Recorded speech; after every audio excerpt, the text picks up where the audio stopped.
In the previous video we looked at magnetism and identified that the magnetic properties of ferrous metals are due to the alignment of the spins of the electrons. We're now going to have a look at how a current can actually produce a magnetic field, and it really just comes back to that same idea. So when a current flows through a conductor, we're going to see that we have that same sort of idea of the alignment of the electron spins. It's a slightly different reason. So in this case it's to do with the fact that the electrons are moving and as a result the spins are aligned. But with a ferrous metal it's more just to do with the arrangement of the atoms themselves. So with a current though, it's this alignment of those spins that's going to produce a magnetic field. And there are a couple of important things about the magnetic fields produced by currents, and they're not quite the same orientation as we saw for bar magnets. So the first thing to identify is that the field lines are going to be concentric circles. So concentric circles meaning that they have circles with the same center, and those circles are going to be centered on the current itself. So to make a little bit more sense of that, let's have a look at a diagram. So imagine we have a conductor that has a current flowing through it. So there's our conductor, and the current that's flowing through it will have it going to the left. So that's the direction of the electric current.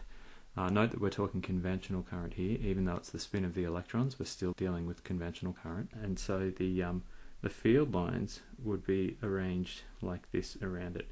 Keep in mind this is a 3D diagram being represented on a 2D surface, so hopefully it makes sense. And so the field lines look like this, spread out around the conductor in concentric circles, and the direction of those field lines in that orientation. So this is the magnetic field. We'll come back to that in a little bit more detail in a second, but ultimately we've got that the concentric circles. I'll fill in the rest of the diagram on the right hand side in a second. And the other point that needs to be made about this these concentric circles is that the direction of those field lines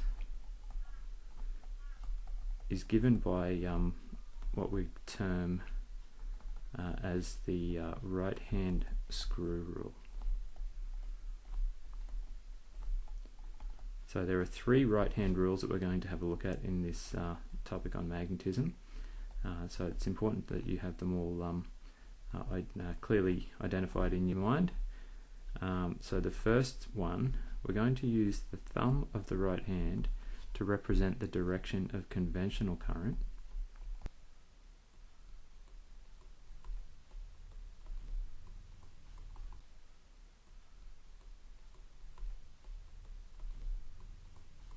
And your fingers on your right hand would represent the direction of the field lines when you curl them around the conductor. So your fingers curl in the direction of the field lines. So the rest of that diagram above, let me just add that in. So you can see on this diagram we've got the thumb directed to the left in the direction of the current, and then fingers curling over the top of the wire, so going around down behind the wire and coming back up the front, showing the direction that the field lines curl around the wire. One last thing about this representation. The representation of a three-dimensional situation in 2 dimensions can get a bit tricky, so we'll sometimes use a different representation, and I'll just show that really quickly here now. So that same situation that we had above, we'll use a system of dots and crosses to indicate the direction of the field. In this case we're using crosses going above the top, and we'll have dots underneath the current, so represented like this. So the notation that we're using there is that a dot represents that it's coming towards you, and a cross represents that it's going away from you.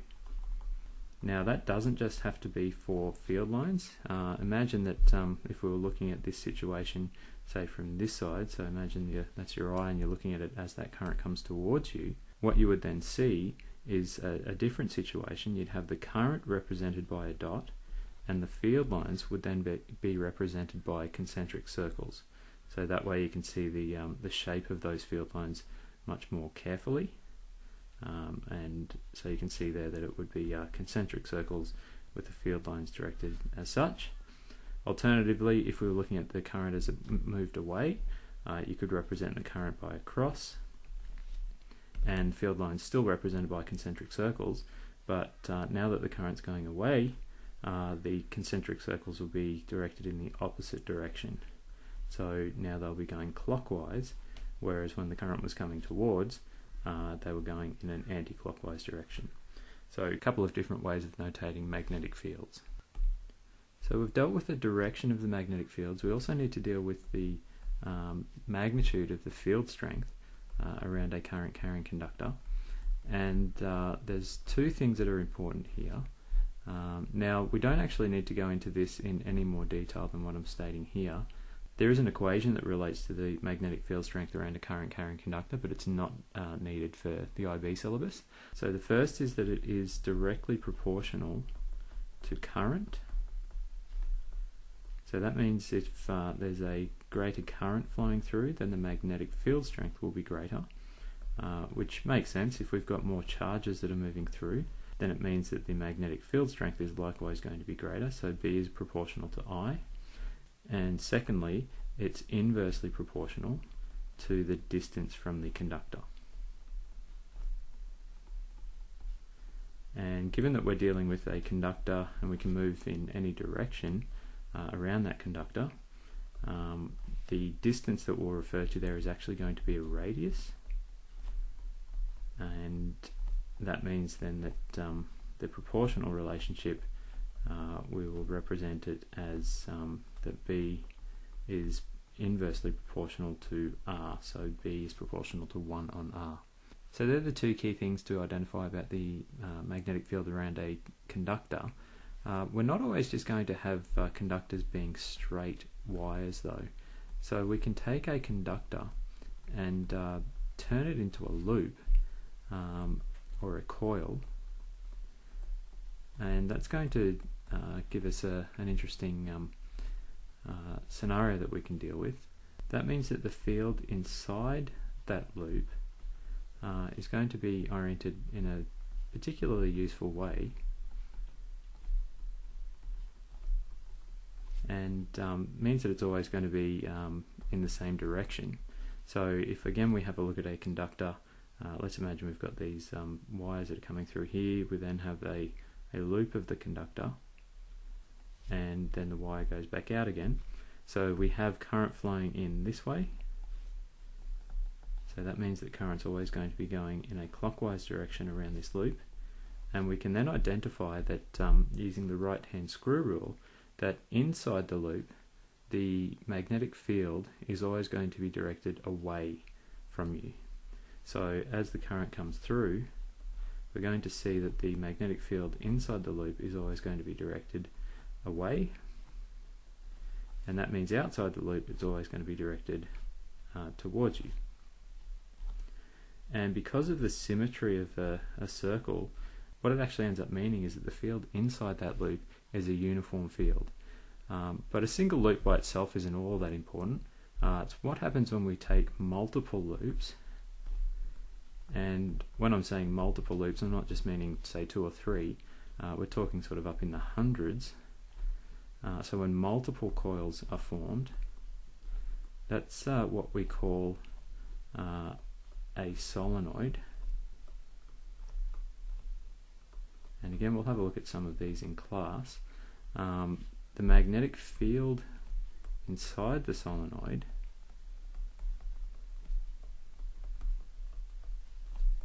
so at the center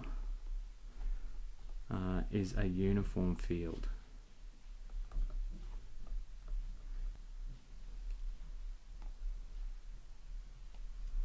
That's because the fields from each loop of the coil will add together to give a resultant field.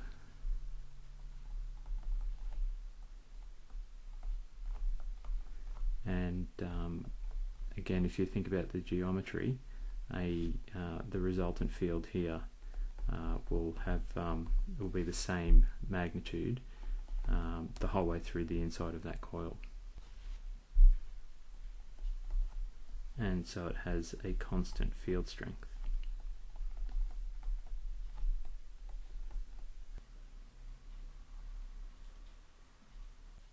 So to draw a diagram of that to give you a better idea of what a solenoid looks like and how it creates a magnetic field, so we'll start off first of all with the core of the solenoid. So this is basically just a tube.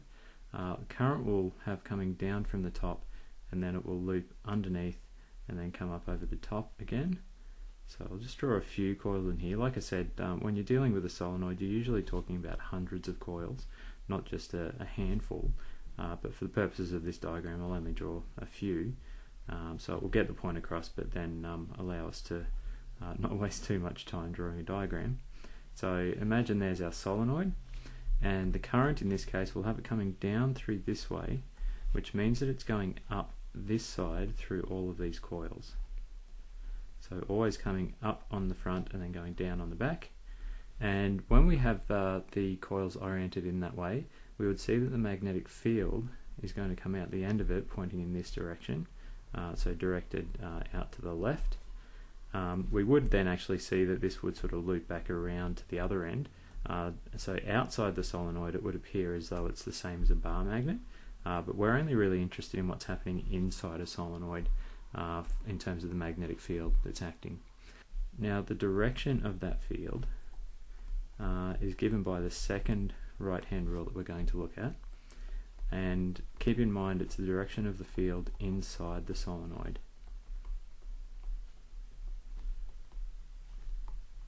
So it's not particularly useful to use the field outside the solenoid.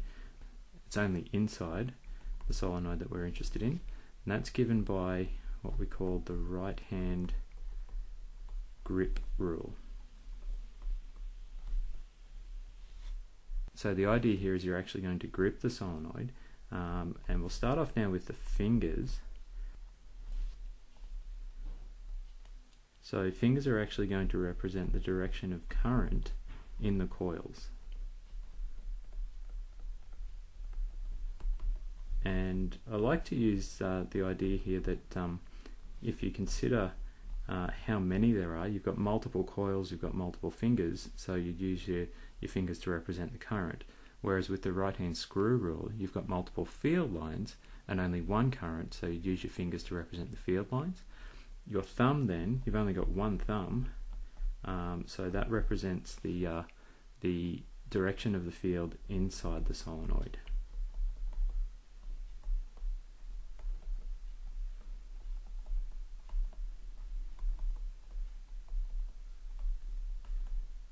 And again, to help make a bit more sense of that, I'll just add a diagram here. So you can see fingers curling over the top in the direction that the current is flowing through the coils, and your thumb pointing in the direction that the field is oriented inside the solenoid. Now if the current was reversed, that would mean that you'd have to kind of reverse the direction of your grip, so that your fingers are now pointing in the other direction, and that would likewise change the direction of the field inside the solenoid as well.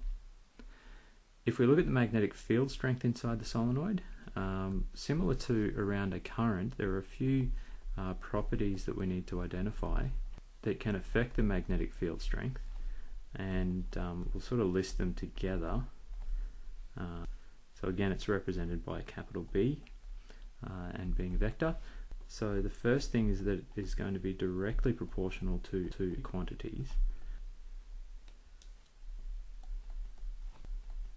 and the first of those being current.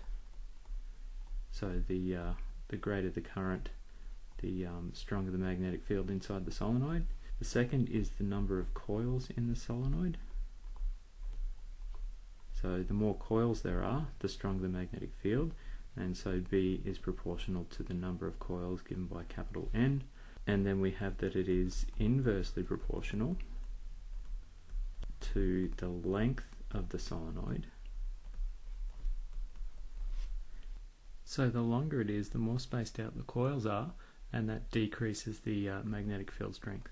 So we can say that B is proportional to 1 on L. And finally we can say that it can be increased by adding a soft iron core.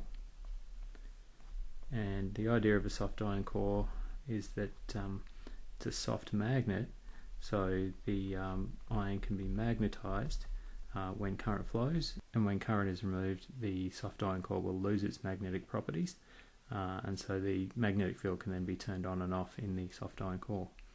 So there's the effects of a current carrying conductor and the magnetic field that it produces around it. In the next video we'll have a look at forces on current carrying conductors in magnetic fields.